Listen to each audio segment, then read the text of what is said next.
आज की इस वीडियो में लोग देखने वाले हैं कक्षा 12वीं की भौतिक विज्ञान। तो भौतिक विज्ञान का जो हम लोग न्यूमेरिकल्स कर रहे हैं, ये जो न्यूमेरिकल्स हम लिए हैं ये एनसीईआरटी की बुक से अगर आप देखेंगे तो चैप्टर नंबर 9, ठीक है। तो चैप्टर नंबर 9 से क्वेश्चन लिया गया है जो कि अब पहला क्वेश्चन है। तो पहले क्वेश्चन में क्या कहा गया है आप लोग देखिएगा। कहा है कि 2.5 सेंटीमीटर साइज की कोई छोटी मोमबत्ती 36 सेंटीमीटर वक्रता त्रिज्या के किसी अवतल दर्पण से 27 सेंटीमीटर की दूरी पर रखी है। दर्पण से किसी पर्दे को कितनी दूरी पर रखा जाए कि उसका सुस्पष्ट प्रतिबिंब पर्दे पर बने। प्रतिबिंब की प्रकृति और साइज का वर्णन कीजिए। यदि मोमबत्ती को दर्पण की ओर ले जाए तो पर्दे को किस ओर हटाना होगा। तो देखिए एक ही क्वेश्चन में कई चीजें आपसे पूछा गया है, तो ध्यान से देखिएगा आपसे क्या क्या पूछा गया और क्या क्या दिया गया है। आपको मोमबत्ती की साइज दे रखा है 2.5 सेंटीमीटर और क्या दे रखा है 36 सेंटीमीटर वक्रता त्रिज्या दे रखा है कि जो गोलीय दर्पण है उसकी वक्रता त्रिज्या कितनी दे रखा है 36 सेंटीमीटर। और कहा है अवतल दर्पण से 27 सेंटीमीटर की दूरी पर रखी हुई है। यानी आपको मोमबत्ती और दर्पण के क्या कर सकते हैं ध्रुव के बीच की दूरी दे रखा है 27 सेंटीमीटर। तो आपसे पूछा है दर्पण से किसी पर्दे को कितनी दूरी पर रखें कि उसका सुस्पष्ट प्रतिबिंब पर्दे पर प्राप्त किया जा सके। यानी उसका प्रतिबिंब आपको पर्दे पे प्राप्त करना है। इसका मतलब आप यह कह सकते हैं कि दर्पण से प्रतिबिंब की दूरी हमको निकालना है। पहली कंडीशन कि दर्पण से प्रतिबिंब की दूरी यानी v का मान हमको बताना है। फिर अगली कंडीशन में आपसे पूछा है कि उसकी प्रकृति, मतलब अगर वह दर्पण से कितनी दूरी पर बनेगा और कैसा बनेगा, ठीक है। और साथ ही साथ उसकी साइज भी बतानी है कि कितना बड़ा बनेगा। प्रतिबिंब तो 2.5 सेंटीमीटर का है वस्तु, तो उसका प्रतिबिंब कितनी माप का होगा यह आपको बताना है। और अगला कंडीशन कहा है मोमबत्ती को दर्पण की ओर अगर हम ले जाते हैं तो पर्दे को किस ओर हटाना पड़ेगा। तो एक ही क्वेश्चन में कई चीजें पूछ रखा है, तो आइए जो जो चीजें हमको पता पहले उनको हम निकाल के लिख लेते हैं। जैसे कि देखा 2.5 सेंटीमीटर की कोई मोमबत्ती है, तो यहाँ पे लिखेंगे मोमबत्ती की साइज या मोमबत्ती का आकार लिख सकते हैं, ठीक है। तो जाएगा मोमबत्ती की लंबाई, ठीक है, मोमबत्ती की लंबाई। तो मोमबत्ती की लंबाई यानी आप कह सकते हैं ओ, यानी ऑब्जेक्ट यानी वस्तु की लंबाई, तो वह हो जाएगा ओ से हम व्यक्त करते हैं वस्तु की लंबाई को किससे व्यक्त करते हैं ओ से, और प्रतिबिंब की लंबाई को व्यक्त करते हैं आई से।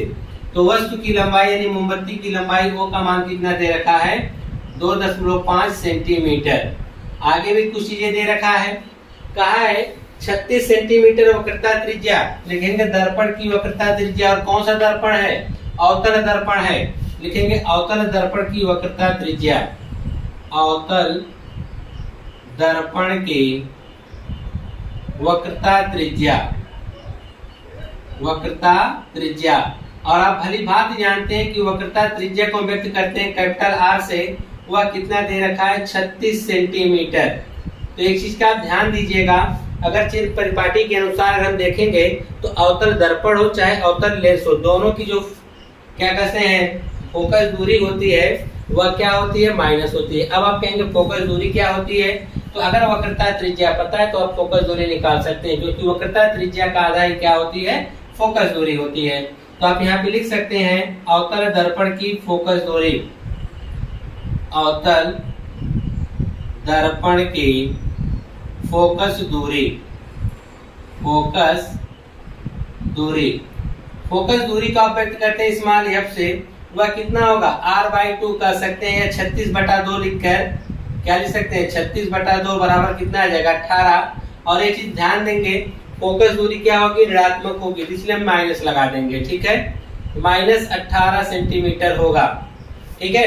अब उसके बाद कहा है, और याद रखिएगा चाहे वह अवतल दर्पण हो या अवतल लेंस हो, दोनों की फोकस दूरी ऋणात्मक होती है, ठीक है।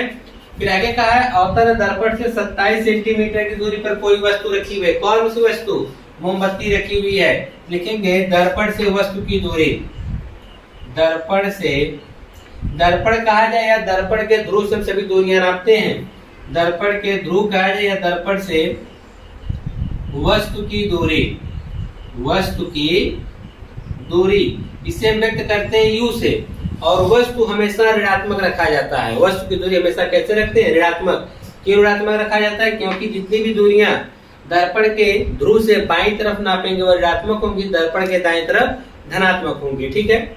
और उसी प्रकार से हम देखेंगे वस्तु हमेशा बाईं तरफ रखी जाती है, इसलिए वस्तु की दूरी माइनस में रखेंगे।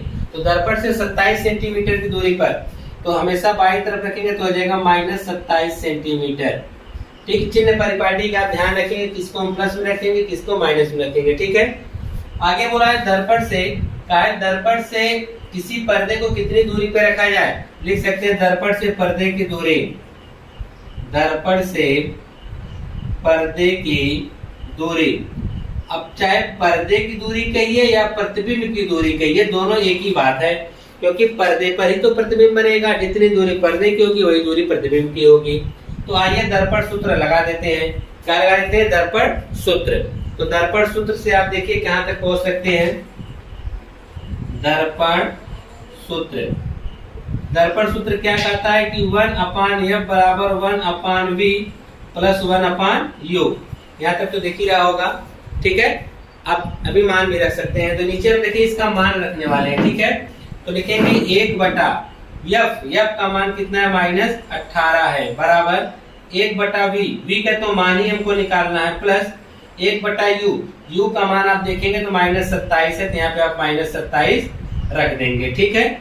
आगे चलिए, यह हो जाएगा -1/18 बराबर 1/v हो जाएगा। और देखिए प्लस माइनस क्या हो जाएगा? माइनस। जब भी विपरीत चिन्ह होते हैं तो माइनस आ जाता है। ठीक है। 1/27 हमको 1/v का मान चाहिए, इसलिए इसको इधर पक्षांतर कर देंगे तो आ जाएगा -1/18, या माइनस इधर आएगा तो प्लस हो जाएगा 1/27 बराबर हो जाएगा 1/v। अब आपको 18 और 27 का लसा लेना पड़ेगा।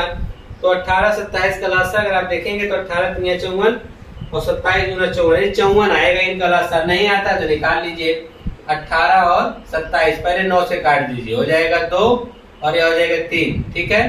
तो 9 दूनी 18, 3 54 हो जाएगा। ठीक है। इनका अगर हम एलसीएम लेते हैं तो क्या आ जाएगा? 54 आ जाएगा। यहाँ तक दिख रहा है कि नहीं? नहीं दिखेगा। चलिए आगे निकाल देते हैं, यहाँ पर जगह तो है। तो इसका जब एलसीएम लेंगे तो कितना आ जाएगा? 54 आ जाएगा। ठीक है। 18 से 54 में भाग करेंगे, भाग 3 बार जाएगी, 3 के 1 में गुणा करेंगे तो हो जाएगा -3, प्लस 27 से 54 में भाग करेंगे, भाग 2 बार जाएगा, 2 में 1 का गुणा करेंगे, 2 1 कम 2 बराबर 1/v बराबर क्या हो जाएगा? 1/v। -3 में अगर आप 2 जोड़ेंगे तो क्या हो जाएगा? -1 बटा में क्या आ जाएगा? 54 बराबर क्या होगा? 1/v। अब उसके बाद इसका तिर्यक गुणा कर सकते हैं आप। ठीक है। इसका इधर गुणा करेंगे तो क्या हो जाएगा? -v बराबर 54 1 कम 54। यह v नहीं बात बल्कि इसका मान माइनस होगा, या हम ऐसे कर सकते हैं v बराबर यह हो जाएगा -54 सेंटीमीटर।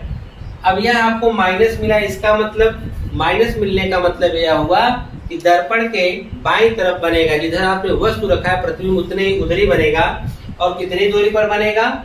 दर्पण से 54 सेंटीमीटर की दूरी पर। तो आपसे पूछा गया है ना कि प्रतिबिंब पर्दे को कितनी दूरी पर रखा जाए, कहा गया किसी पर्दे को कितनी दूरी पर रखा जाए।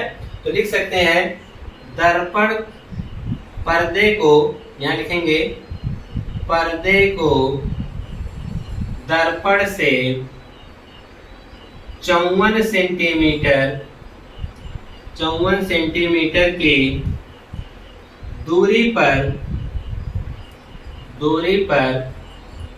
वस्तु की ओर रखना पड़ेगा, कि दूरी पर वस्तु की ओर रखना पड़ेगा। कितनी दूरी पर? 54 सेंटीमीटर की दूरी पर आपको किधर रखना पड़ेगा? वस्तु की ओर रखना पड़ेगा। बात समझ में आई? आगे भी क्वेश्चन आपसे पूछा है, आपने जो बता दिया कि 54 सेंटीमीटर की दूरी पर जो है पर्दे में प्रतिबिंब प्राप्त होगा, लेकिन आगे पूछा है प्रतिबिंब की प्रकृति बताना है और उसकी साइज। तो चलिए पहले हम साइज निकालते हैं, दोनों एक साथ बता देते हैं। ठीक है। साइज निकालने के लिए आपको आवर्धन का यूज करना पड़ेगा। ठीक है। तो हम जानते हैं साइज के लिए, किसके लिए? साइज के लिए हम जानते हैं कि I/O बराबर -v/u होता है। I/O बराबर क्या होता है? -v/u। यह किसके बराबर होता है? आप भली भांति जानते हैं, आवर्धन नियम बराबर होता है। ठीक है। तो हमको यम तो निकालना नहीं है, हमको साइज बतानी है, तो इसलिए हम आई बटा ओ बराबर माइनस बी बटा यू रखेंगे। ठीक है, आई यानी इमेज, यही हमको बताना है, तो आई रहने दीजिए बटा ओ का मान आप देखिए कितना दे रखा है 2.5, यहाँ पे आप 2.5 रख लीजिए। ठीक है, बराबर माइनस वी का आपने मान निकाला है -24, -54 आया है, तो -54 रखेंगे बटा यू का मान देखिए माइनस कितना है 27, तो यहाँ पे हम -27 रखेंगे। ठीक है, और आप देखेंगे माइनस या माइनस कट गया, 27 एकदम 27, 27 दूना 54 हो गया। यहाँ आ गया आई बटा 2.5 बराबर, यहाँ देखिए माइनस पहले से है, यह हो गया 2/1, फिर यह गुणा कर दीजिए, 1 का आई में गुणा करेंगे तो यह आई हो जाएगा, और यह हो जाएगा -2.5 दूना 5 सेंटीमीटर हो जाएगा। ठीक है, यानी प्रतिबिंब जो बनेगा वह 5 सेंटीमीटर का बनेगा। कितने का बनेगा? 5 सेंटीमीटर का प्रतिबिंब बनेगा। लेकिन ये माइनस क्यों दे रखा है? माइनस इसलिए दे रखा है कि प्रतिबिंब उल्टा बनेगा। प्रतिबिंब कैसा बनेगा? उल्टा बनेगा, तो माइनस होगा। अगर आई का मान प्लस आता तो प्रतिबिंब सीधा बनता। ठीक है, और सुनिए, अगर उल्टा बनेगा तो वास्तविक बनेगा, सीधा बनेगा तो आभासी बनेगा। ठीक है, और एक काम कहा, प्रकृति और साइज बताना है ना, तो चलिए प्रकृति और साइज बता देते हैं। तो देखिए माइनस यह बताता है कि प्रतिबिंब उल्टा बनेगा, और साइज की बात करते हैं तो देखिए पहले साइज कितना था 2.5, लेकिन प्रतिबिंब क्या कितना बना? 5 सेंटीमीटर, 2 गुना बना है। कितना बना है? 2 गुना। तो लिखेंगे प्रकृति। अगर हम प्रकृति की बात करें, लिखना पड़ेगा यहाँ पर प्रतिबिंब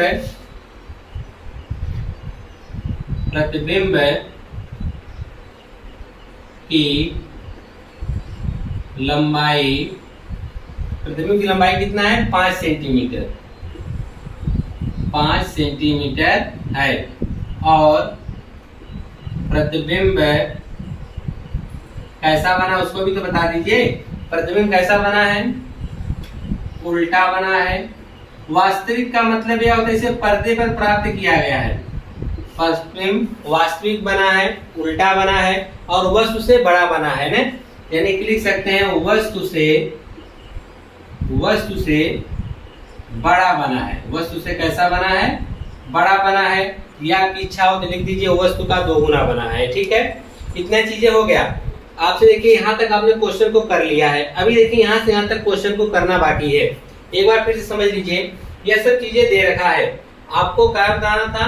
V, तो आपने V का मान बताया, और साथ ही आपको बताना था प्रतिबिंब की प्रकृति। तो प्रतिबिंब की प्रकृति कैसी होगी? प्रतिबिंब उल्टा होगा, वास्तविक होगा, वस्तु से कैसा होगा? बड़ा होगा। कैसे पता चला?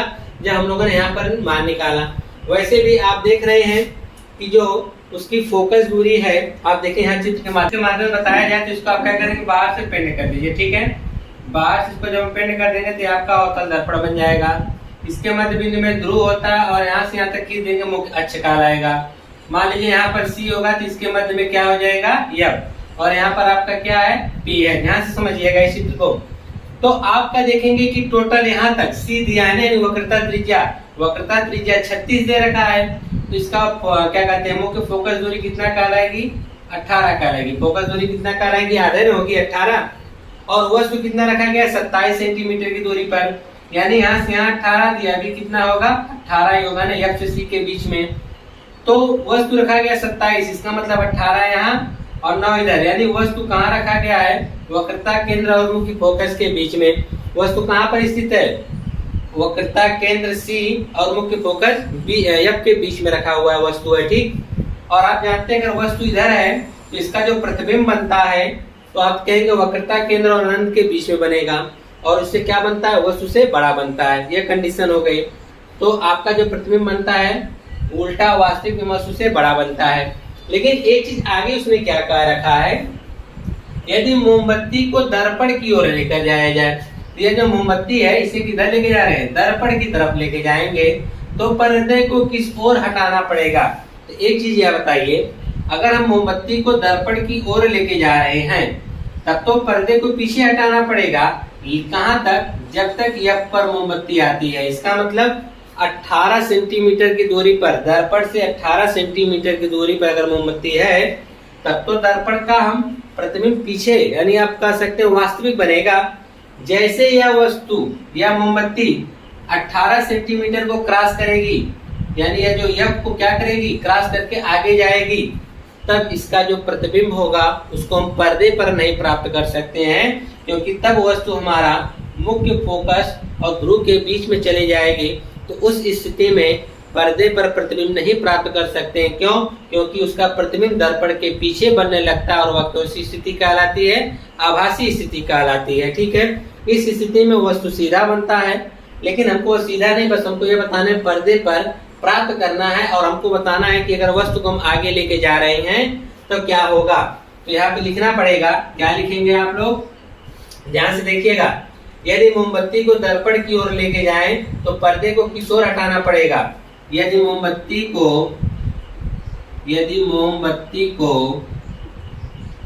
दर्पण की ओर कहां तक, दर्पण की ओर मुख्य फोकस तक ले जाने पर, आप लोग लिख लीजिएगा, हम बता दे रहे हैं, मुख्य फोकस पर ले जाने पर क्या होगा, प्रतिबिंब पर्दे को पीछे हटाना पड़ेगा। क्या हटाना पड़ेगा, पीछे हटाना पड़ेगा। और यदि हम यह मोमबत्ती को मुख्य फोकस के आगे लेकर जाते हैं, मुख्य फोकस से कहाँ लेके जाते हैं, आगे, यानी दर्पण से क्यों लेकर जाते, मुख्य फोकस से जैसे ही आगे लेके जाएंगे वह प्रतिबिंब हम पर्दे पे प्राप्त नहीं कर सकते हैं। क्यों?